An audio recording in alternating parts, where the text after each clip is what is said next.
The smell of burnt coffee and cheap funeral flowers followed me all the way from the church to my grandmother's house in Odessa. It clung to my scrubs. I hadn't even had time to change before the flight from Seattle, and it stayed with me through the door, past the clusters of cousins I hadn't seen in years, past the kitchen table loaded with casseroles nobody would actually eat. Grief has a way of making people industrious. They cook because they don't know what else to do with their hands. My grandmother, Mae Calloway, had been the kind of woman who didn't ask for much and didn't apologize for what she had. She'd worked the same stretch of West Texas land for 53 years after my grandfather passed, and she'd done it quietly, without complaint, without a single Instagram post about her resilience. She just lived it. I think that's why my brother never respected her the way I did. Derek had no use for things that didn't announce themselves loudly. He was already in the living room when I walked in, holding a glass of sweet tea like he owned the place, which, in his mind, he probably already did. He was 34, 3 years older than me, and he had the kind of confidence that came not from earning things but from never being told no. Our mother had made sure of that. He looked at me, took in the wrinkled scrubs, the hospital badge still clipped to my pocket, and smiled the way people smile when they feel sorry for you but also feel superior. "Claire," he said. "Long flight?" 14 hours with a layover in Denver, I said. He nodded slowly, like he was filing that away somewhere useful. "You look tired." I didn't answer. I had spent the last 6 months working double shifts in the ICU at Swedish Medical, watching people fight for their lives with everything they had. Tired didn't begin to cover it. But I wasn't about to explain that to my brother in our dead grandmother's living room. My mother found me 20 minutes later in the kitchen, refilling the same cup of coffee I'd already poured twice without drinking. She looked composed, the way she always looked at funerals, pressed black dress, silver earrings, hair set like a photograph. She touched my shoulder briefly. "Garrett Simmons is coming at 4, she said. Garrett had been Grandma Mae's attorney for 15 years. Will reading, he said it straightforward. Nothing about this felt straightforward. By the time Garrett arrived, the extended family had thinned out, leaving just the core of us around the dining table. My mother at the head, Derek beside her, leaning back in his chair with his arms crossed. His wife, Shelley, next to him, scrolling her phone under the table like she thought no one could see. Me at the end, still holding the coffee I'd never actually drunk. Garrett was a tall man in his 60s with a slow, deliberate way of speaking that made every sentence feel like it carried weight. He set his briefcase on the table, clicked it open, and put on his reading glasses. He started with the smaller items. Jewelry to my mother. The truck to a cousin named Ray who'd helped with the property for years. A cash amount to the local Baptist church Mae had attended every Sunday without exception. Then he turned the page. To my grandson, Derek Allen Calloway, Garrett read, "I leave the house and the 2 acres on which it sits, along with the equipment stored in the west barn." Derek sat up straighter. Shelley stopped scrolling. To my granddaughter, Claire Elizabeth Calloway, Garrett continued, "I leave the ranch land, all 412 acres, including mineral rights, water rights, and any subsurface interests therein, as surveyed and recorded in Ector County." The room went quiet in that specific way. Rooms go quiet when money is involved. I looked at Garrett. The land. Not the house. Not the barn. The land itself, stretching from the back fence line all the way to the old creek bed that dried up every August and came back every spring. Derek's jaw moved before his words did. "That's a mistake," he said flatly. "Claire lives in Seattle. She's a nurse. She doesn't know the first thing about managing ranch property." Garrett looked at him over his glasses. "There's no mistake, Derek. These are your grandmother's wishes as written and witnessed." "She was 81, Derek said, his voice rising just enough to signal where this was going. Her memory wasn't what it used to be. She probably didn't understand what she was signing. "I can assure you she understood perfectly," Garrett said, his tone cooling. "I spoke with her at length when she revised this document 8 months ago. She was sharp as anyone I've dealt with." Derek turned to me. His expression had shifted from surprise to something harder, something I recognized from childhood, the look he got when a toy was taken away and redistributed to someone he considered less deserving. "You've been out there in Seattle playing doctor for 5 years, he said. "You don't even come home for Christmas anymore. You think she left you 400 acres because she was proud of you?" He let out a short laugh. "She felt sorry for you, Claire.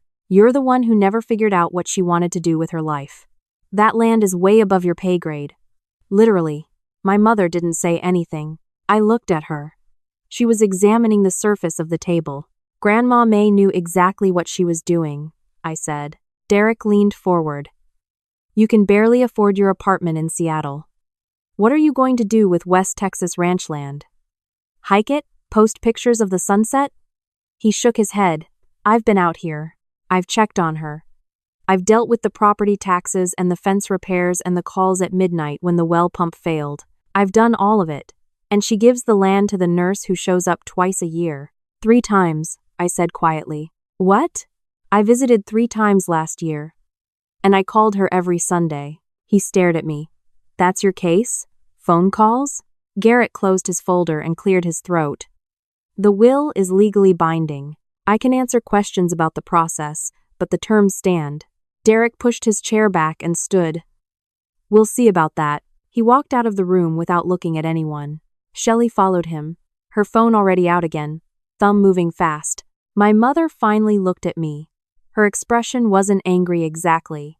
It was something worse, apologetic in the way that pre-announces a choice already made. He's upset, she said. Give him time. I know he's upset, I said. That doesn't mean he's right. She picked at a thread on her sleeve. Maybe there's a way to handle this that works for everyone.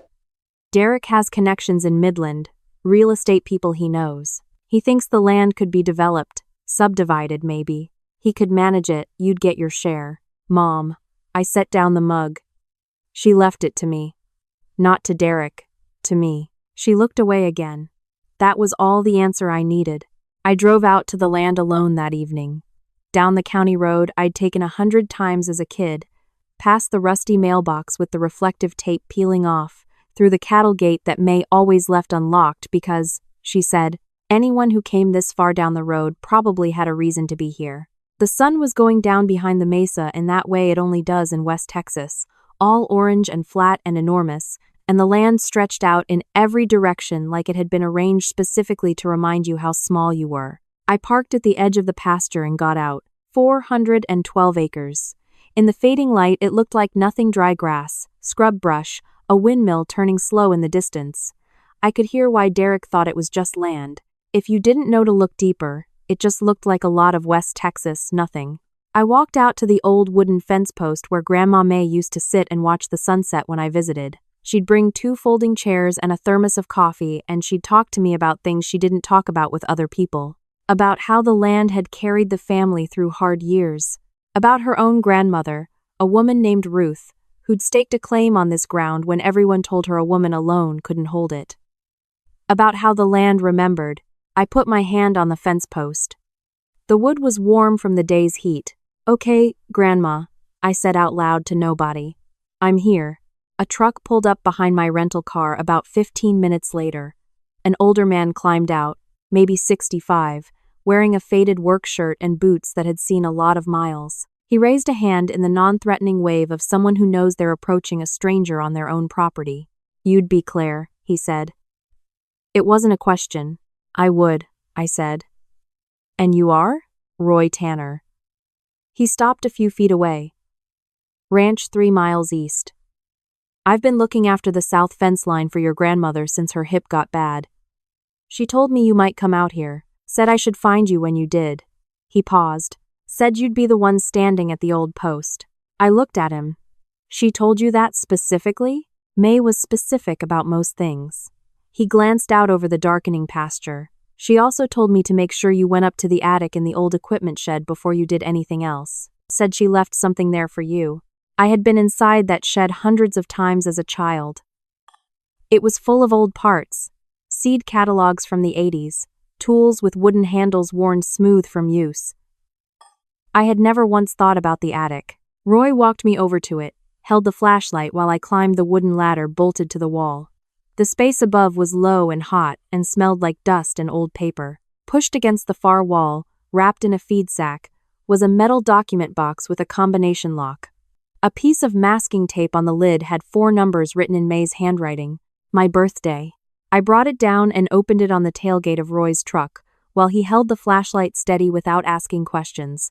the way people who've been around long enough know when not to ask questions. Inside were papers, deeds, land surveys, old correspondence. And on top, an envelope with my name on it in the same careful, slanted handwriting I'd been reading since I was 7 years old. Roy took a step back to give me privacy. I opened it. Claire, if you're reading this, then Garrett did his job right, and I imagine your brother did not take the news gracefully. I know him well enough to predict the next few weeks. I want you to be prepared. The land is not just land.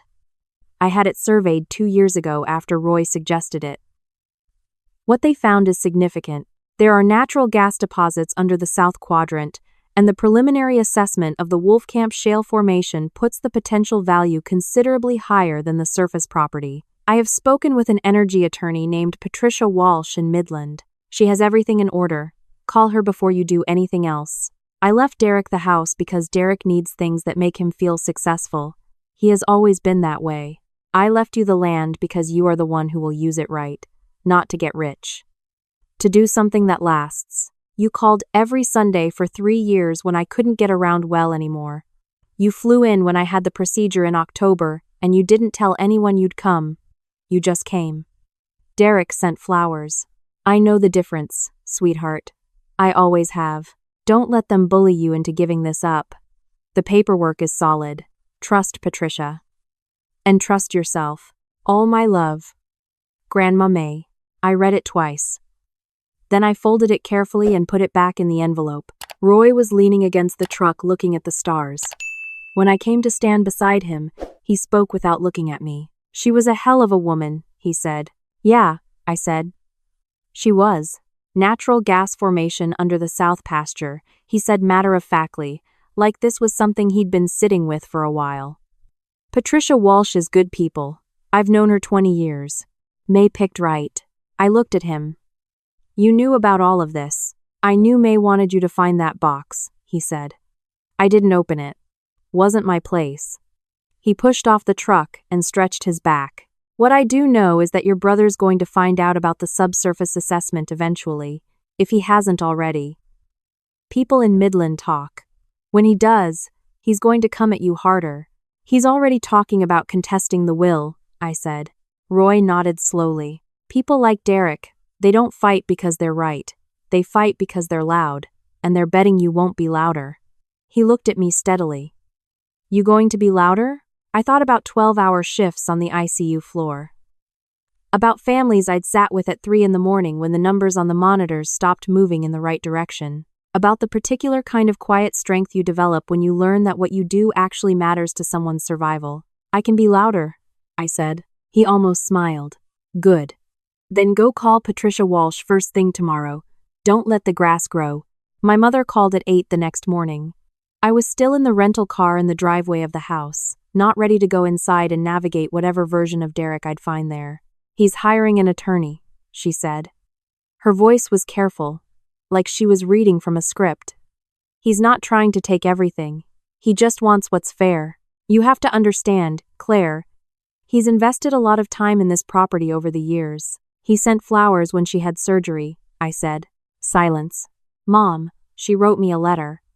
She knew exactly what she was doing when she revised the will. Garrett confirmed it. The attorney she used is prepared for this. There's nothing to contest. Courts look at circumstances, my mother said, and I could hear Derek's language in her words. He'd been coaching her. A granddaughter who lives 2,000 miles away versus a grandson who was present. Present for what? The fence repairs he billed her for? I saw the invoices in the box, Mom. He charged her for labor. Another silence, longer this time. He has responsibilities, she said finally. He has a family. So do I said. My patients are my family right now. That's why I'm not home more. That's why she respected it. I stopped, steadied myself. I love you, but I'm not handing this over because it's more convenient for Derek. That's not going to happen. She hung up before I did. I called Patricia Walsh at 9 sharp. She answered on the second ring like she'd been expecting me. Your grandmother told me you'd call the day after the reading, she said. She said you were the punctual one. She was right about most things, I said. Patricia had a calm, efficient manner that reminded me of the best attending physicians I'd worked under, people who didn't need to perform competence because they simply had it. She walked me through the legal landscape in 15 minutes flat. The will was airtight. The subsurface rights were documented and recorded, short of proving undue influence or mental incapacity, neither of which Derek had any evidence for because there was none. The contest was noise. He'll file, she said, probably within the next 2 weeks. It'll cost him more than it costs you because my fees are structured for property owners, not challengers. What he's counting on is that you'll settle rather than deal with the hassle. People often do. I'm not settling, I said. Good. A pause. There's something else you should know. I got a call yesterday from a land acquisition company based in Dallas called Meridian Resource Group. They've been buying up mineral rights in this formation for 18 months. Somehow, they already know about Mae's property. My guess is someone in Midland talked. Or my brother made a call, I said. That would be my guess too, she said carefully. They'll approach you. The offer will look large. It won't be anywhere near what the rights are actually worth if you develop them properly. What are they actually worth? She gave me a number. I sat in the car for a long moment after she said it. Mae wanted you to build something, Patricia said. She was very clear about that when we talked. She didn't want you to just cash out. But that's your decision, not mine. I know what she wanted, I said. 2 days later, I found Derek's truck in the driveway when I came back from Roy's place in the afternoon. He was sitting on the porch steps, which surprised me. Derek usually stationed himself in a room, not on a porch. The sun was in his eyes and he squinted as I walked up. We need to talk, he said. I'm listening. He stood. I got a call from a company called Meridian. They want to make an offer on the mineral rights. 7 figures, clean transaction, no development headaches. We'd split it. He said it like he was offering me a deal he'd engineered himself, like the opportunity was his to bestow.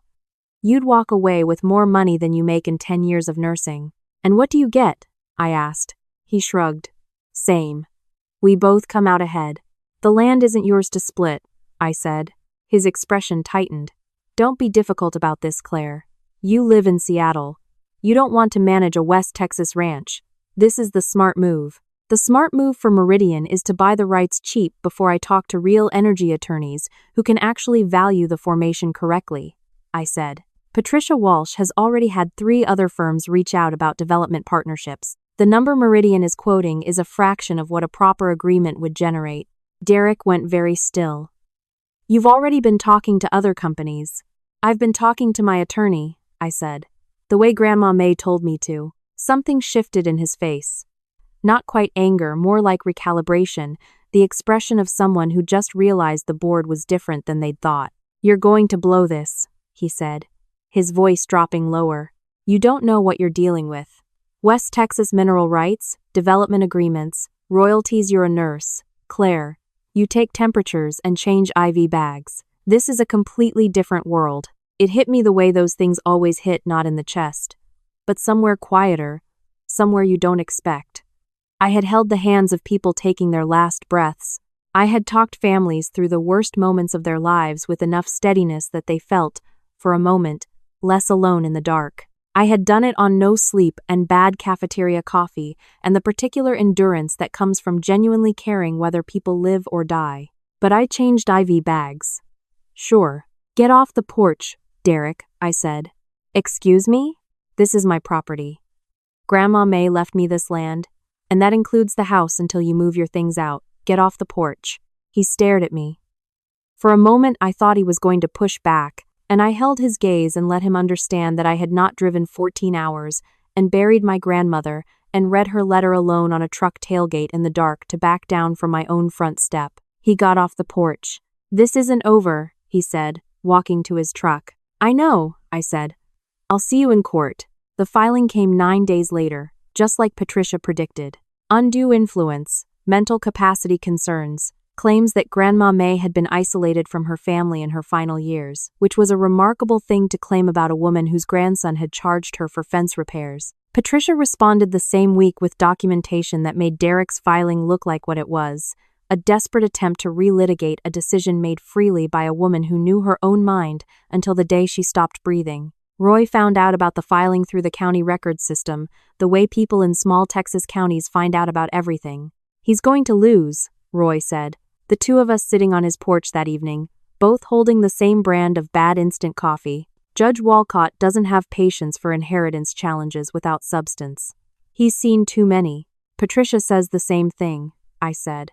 But it'll still take time and money. Roy looked out across the pasture. You know what Mae said to me, about a year before she passed?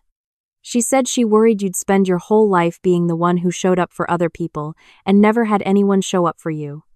He paused. I think she was trying to fix that. I didn't answer for a while. A night hawk cut across the darkening sky and disappeared into the tree line. She fixed it, I said finally.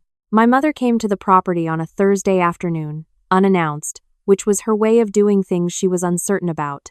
She knocked on the door even though it had been her own mother's house. I made her coffee, and we sat at the kitchen table where generations of Callaway women had sat before us, and for a while neither of us said anything that mattered. Then she said, I saw the files Derek's attorney submitted. I waited. The part where he claimed you had manipulated Mae. She wrapped both hands around the mug. He told me that was just legal language, that it didn't really mean anything. But I read it, and it says my daughter manipulated a dying old woman. Her voice cracked, just slightly. That's not legal language. That's a lie. Yes, I said. It is. She looked up. I should have said something at the will reading. When he talked to you like that, the nurse who can't figure out her life. She shook her head slowly. I let him talk to you that way and I sat there. You did, I said. I'm sorry. Her voice was quiet. The earrings were still silver, her hair still set perfectly, but she looked tired in a way I hadn't seen before. Not the tiredness of grief, but the tiredness of recognizing a mistake you can't go back and unmake. I've always found it easier to manage Derek than to fight him. It was easier when you were children, and I told myself it was still easier now, but it wasn't easier for you. I thought about all the things I could say. About Christmas dinners where I'd felt like a guest in my own family. About the way she'd always softened his edges at my expense. About the phone calls she hadn't made when I was in Seattle working doubles and running on nothing. Grandma Mae called every Sunday, I said. For 3 years, every Sunday. Even when she couldn't hear well on the phone. Even when it took her 4 tries to dial. I paused. You never called Mom. She pressed her lips together. A tear slid past her composure. I know. We sat with that for a while. I want to be better, she said. I don't know if that means anything to you right now. But I want you to know it. It means something, I said. It doesn't fix everything. But it means something. She nodded. She didn't try to hug me or wrap it up neatly. She just sat there with her coffee going cold and her regret sitting openly on her face. And that was the most honest I'd seen her be in years. Derek showed up 2 weeks after that, unannounced like his mother but with none of the humility. His truck was fast down the county road, dust trailing behind him. He was out of the cab before it stopped rocking, crossing the yard with the stride of someone who'd worked himself into a state on the drive over. The judge denied the preliminary motion, he said. You know that. Patricia told me, I said from the porch. She also apparently sent a letter to Meridian explaining that you're not interested in their offer. His voice was sharp and tight. You could have had this settled in a month, Claire. Clean, done, money in both our accounts. It was never yours to settle, I said. 400 acres of nothing. He spread his arms wide like he was gesturing at the absurdity of the landscape itself. What are you going to do with it? You live in Seattle. You're not a rancher. You're not an oil exec. You're going to what? Fly down here every few months and walk the fence line and feel connected to something? I'm going to build a rehabilitation facility, I said. He stopped. For healthcare workers. Nurses, ER staff, ICU workers, people who burn out from taking care of everyone else and have nowhere to go that's designed for them. I kept my voice even. There's a national shortage, Derek. Not of people who want to help, but of places that help them recover when the job hollows them out. Mae wanted me to use the land for something that lasts. That's what this is. He stared at me like I'd said something in a foreign language. You're serious, he said finally. Patricia is already in conversations with a nonprofit developer. The natural gas rights fund the construction. The land generates royalties. We don't sell anything, we build on it. I looked at him steadily. Grandma Mae didn't leave me this land to get rich. She left it to me because she trusted me to see further than the next transaction. Derek's face went through several expressions I didn't have names for. Contempt. Confusion. And underneath both of those, something that might have been the beginning of understanding not of my plan, but of who he'd miscalculated. You've had this figured out, he said. Quieter now. This whole time, Grandma Mae had it figured out, I said. I'm just following her blueprint. He stood there a long moment in the late afternoon sun. The windmill turned slow behind him. A mockingbird somewhere in the cedar trees worked through its catalog of borrowed songs.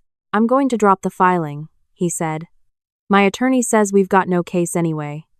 He looked at the ground. I need you to know that what I said at the reading, calling you I was angry, and I was wrong. It wasn't an apology exactly. But from Derek it was the structural equivalent of one. I know you were angry, I said. You were also cruel. Those are different things. He didn't argue with that. He got back in his truck and drove out more slowly than he'd driven in. Roy came over that evening with venison stew, and the particular timing of a man who always seemed to know when a hard day had just gone soft. Heard his truck was out here earlier, he said, settling into the porch chair that had become his by custom over the past few weeks. He's dropping the contest, I said. Roy nodded like this was the expected outcome of a process he'd already tracked to its conclusion. Mae would say something like, "You don't defeat greed, you just outlast it." She would say that, I agreed. She'd also say the stew needs more salt. He handed me a bowl. We ate in the easy quiet of two people who've stopped needing to fill the silence. The development agreement with the energy company took 4 more months to finalize. Patricia drove a harder bargain than Meridian had expected, which I gathered from the tone of the emails she forwarded me with short notations like they're annoyed. That's good, and this is the number Mae would have wanted. The final royalty structure was nearly triple what the original offer had outlined. Enough to build the first facility and fund operations for the first 3 years while the program established itself. I flew back to Seattle to resign my position properly, give the unit the notice they deserved, and pack what I needed.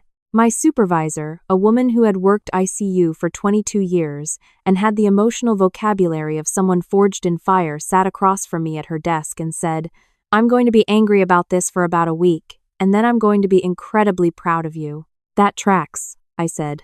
What are you going to call it? I'd been turning that over for months. I thought about Ruth, the great-great-grandmother who'd staked the original claim. I thought about Mae, who'd held it through drought years and low cattle prices, and the specific loneliness of outliving most of the people you love. I thought about the fence post where she used to sit at sunset, the way the light hit the mesa and turned everything briefly gold. The Callaway Ranch Foundation, I said, for healthcare renewal.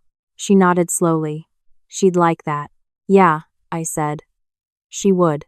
The groundbreaking was on a Tuesday in October, which felt right because October in West Texas has a particular quality of light, clear, and unhurried, the heat finally gone, the sky wide and blue in a way that makes everything feel possible.